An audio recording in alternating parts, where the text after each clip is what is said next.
오늘 이 시간 우리에게 주시는 하나님의 말씀 신약 성경 요한일서 5장 1절에서 13절의 말씀이 되겠습니다. 요한일서 5장 1절에서 13절에 있는 말씀 한 절씩 교독하시겠습니다. 예수께서 그리스도이심을 믿는 자마다 하나님께로부터 난 자니 또한 낳으신 이를 사랑하는 자마다 그에게서 난 자를 사랑하느니라.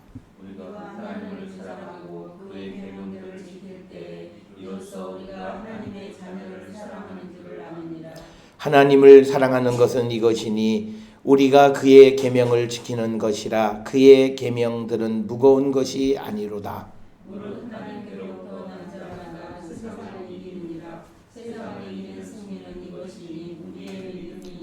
예수께서 하나님의 아들이심을 믿는 자가 아니면 세상을 이기는 자가 누구냐?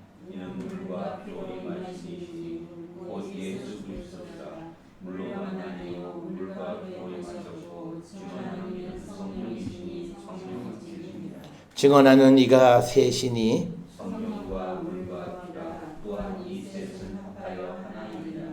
만일 우리가 사람의 증언을 받을진대 하나님의 증거는 더욱 크도다. 하나님의 증거는 이것이니 그의 아들에 대하여 증언하신 것이니라.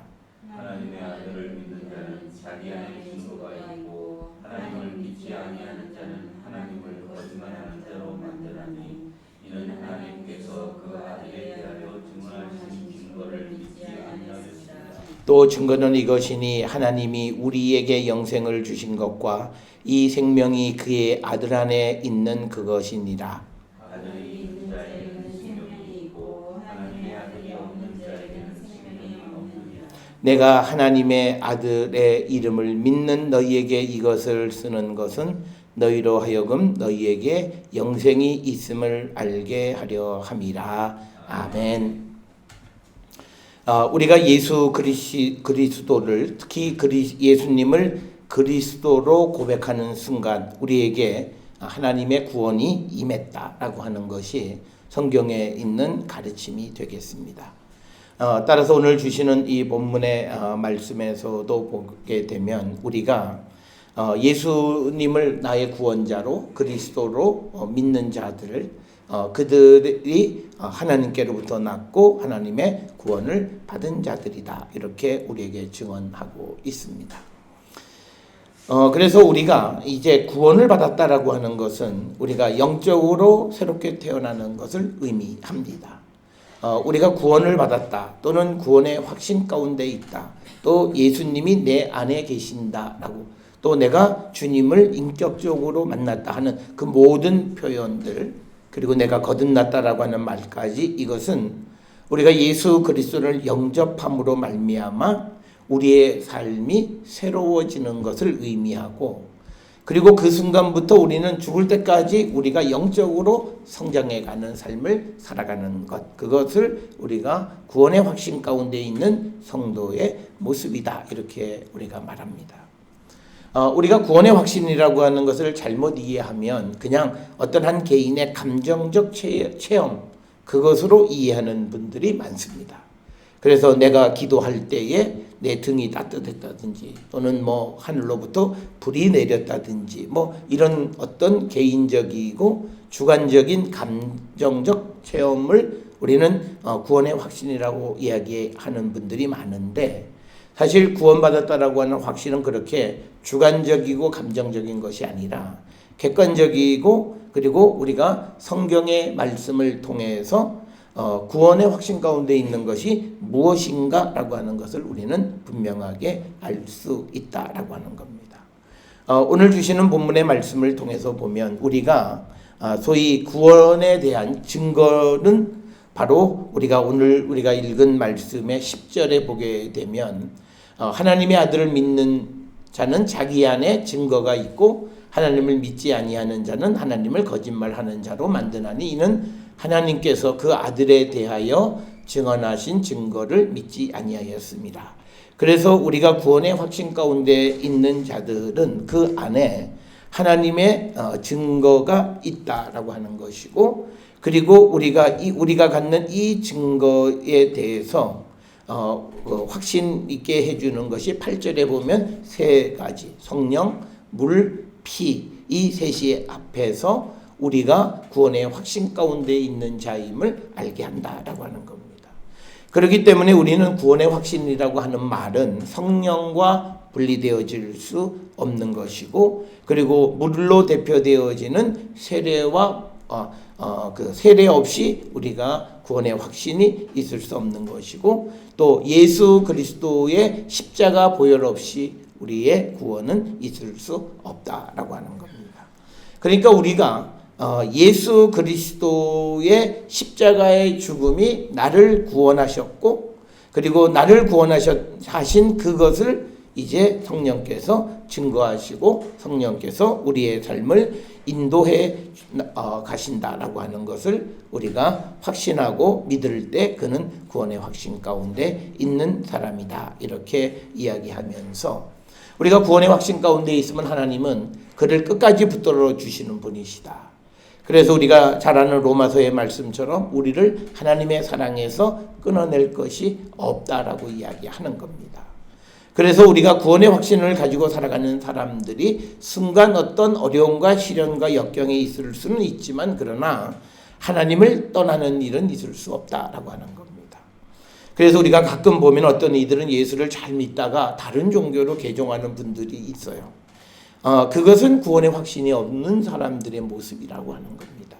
그거는 도대체 성경에서는 있을 수 없는 것이다 라고 하는 것이고 그 이전에 그가 내가 구원의 확신이 있고 내가 예수를 만났고 내가 인격적으로 만났고 성령을 체험했다라고 하는 그 말은 전부 다 감성적이고 주관적인 것이었지 성경에서 증언하는 그런 구원의 확신 가운데 있었던 것은 아니다라고 하는 겁니다.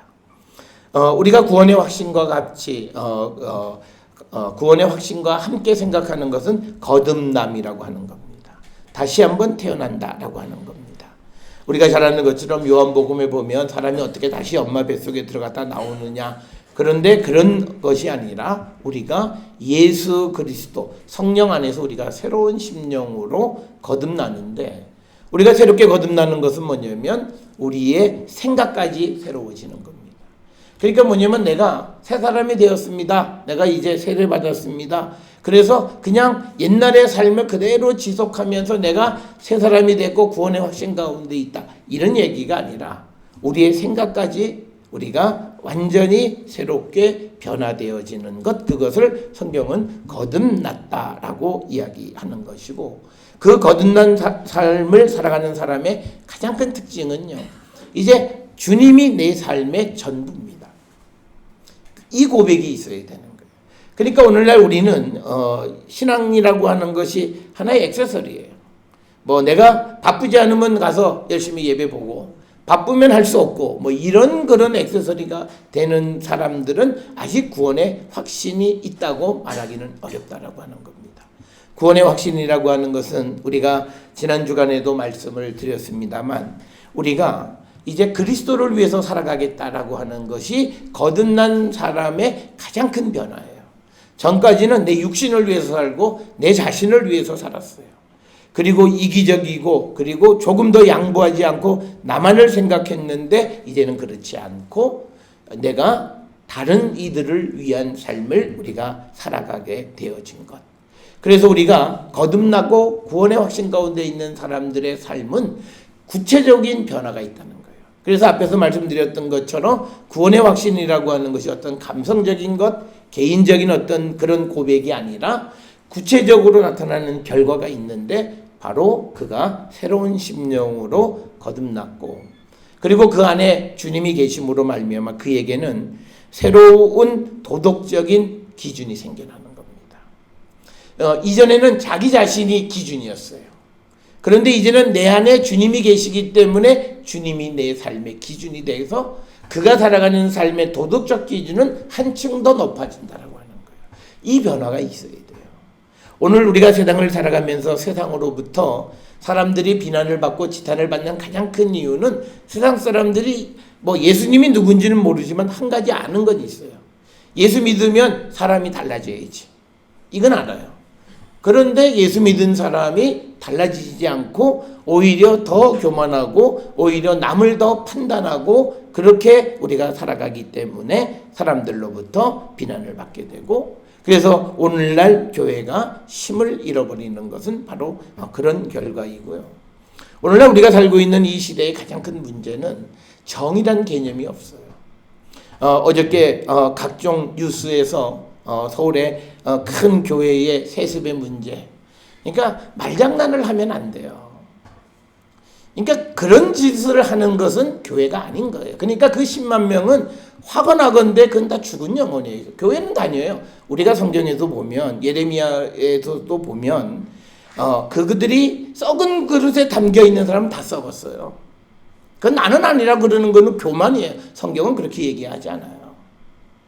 그래서 그들이 하나님 말씀을 받지 않고 사람을 바라보기 때문에 결국은 그래서 세상으로부터 지탄을 받고, 자기 교회는 10만 명이 모일런지 모르지만 복음을 전하고 세상에서 기독교의 역할은 점점점 더 약화되어져 가는 것. 그러니까 세상의 기준은 상관이 없어요. 물론 세상의 기준이 다 맞는 건 아니지만 때로는 세상의 기준이 맞을 때도 있어요. 그 세상의 기준하고 다르고 세상의 기준도 못 따라가는 교회, 이게 오늘날 우리가 갖는 문제인데, 이건요 한마디로 우리가 예수를 영접하고 구원의 확신 가운데 있어서 새로운 도덕적 기준을 가지면 그렇게 될 수가 없다는 거예요. 그러니까 그들은요 구원의 확신 글쎄예요. 그건 뭐 하나님이 알아서 아시겠지만요 글쎄예요. 자기들은 뭐라 얘기하려는지 모르지만 글쎄요다라고 하는 거예요. 정말 그들이 하나님의 일을 한다면 그 목사 아들 아니어도 돼요. 왜 꼭 그 목사 아들이어야만 된다고 생각해요? 그 자체가 이미 틀린 거예요. 하나님이 원하시는 그 일을 가야 된다라고. 그래서 우리는 하나님이 기뻐하는 삶을 살지 못하는 거예요. 그거는 구원의 확신이 없다라고 하는 거예요. 그래서 우리가 세상을 살아가면서 사도 바울이 강조하는 것은, 나는 모든 것 다 할 수 있어요. 그런데 내가 이것을 함으로 인해서 그리스도가 욕을 먹으면 내가 안 해야 돼요. 그게 믿음의 삶이라는 거예요. 그게 도덕적 기준이라고 하는 거예요. 그래서 우리가 불의를 미워하고 의를 기뻐하는 그런 변화된 사람으로서 우리가 살아가는 것, 그게 구원의 확신을 가지고 있는 자들이고, 그리고 이제 우리가 구원의 확신 가운데 있는 자들에게서 나타나는 또 하나의 변화는요, 형제를 사랑하기 시작하는 거예요. 더 사랑하기 시작하는 거고, 그래서 우리가 구원의 확신 가운데 있으면 하나님 우리를 구원하심을 확신하기 때문에 어려울 때 더더욱 열심히 기도하고 그 문제를 주께로 가져가고, 그리고 우리가 예수님만을 의지해서 살고자 우리가 결단하는 그런 모습이 있을 때 그가 거듭났고 구원의 확신 가운데 있는 자임을 우리는 이야기할 수 있고, 그렇게 우리가 살아갈 때 우리는 세상을 이기는 믿음을 가질 수 있고, 결국은 우리는 마지막 주님이 오셨을 때 우리에게 자비와 긍휼을 베풀어 주셔서 우리가 구원에 이르는 자가 되어질 수 있다라고 하는 겁니다. 하나님이 우리를 사랑하시고 하나님이 우리를 지극히 끝까지 우리를 지켜주신다라고 하는 것이 우리가 오늘 살아가면서 나쁜 짓을 해도 된다라고 하는 것은 아니에요. 그걸 우리는 분명히 기억하셔야 돼요. 그래서 어떻게 하든지 우리는 한 걸음 더 나은 삶, 한 걸음 더 거룩하고 한 걸음 더 의로운 삶을 살기로 결단하고 그런 삶을 살려고 하는 그 모습이 결국은 구원의 확신임을 우리에게 가르쳐 주시는 말씀입니다. 오늘 주시는 말씀을 통해서 우리는 내가 구원의 확신 가운데 있는가, 아니면 그냥 내가 내 개인적인 그냥 생각 속에 내가 살고 있는가. 오늘 특별히 2절에 있는 말씀에 하나님을 사랑하고 그의 계명을 지킬 때에 이로써 우리가 하나님의 자녀를 사랑하는 줄 안다라고 하는 거예요. 그러면서 3절에 그의 계명은 무거운 것이 아니다 이렇게 이야기합니다. 그래서 기준은 다른 거 없어요. 구원의 확신 가운데 있는 사람은 하나님의 말씀대로 살려고 묻어내 쓰는 자가 되어야 합니다.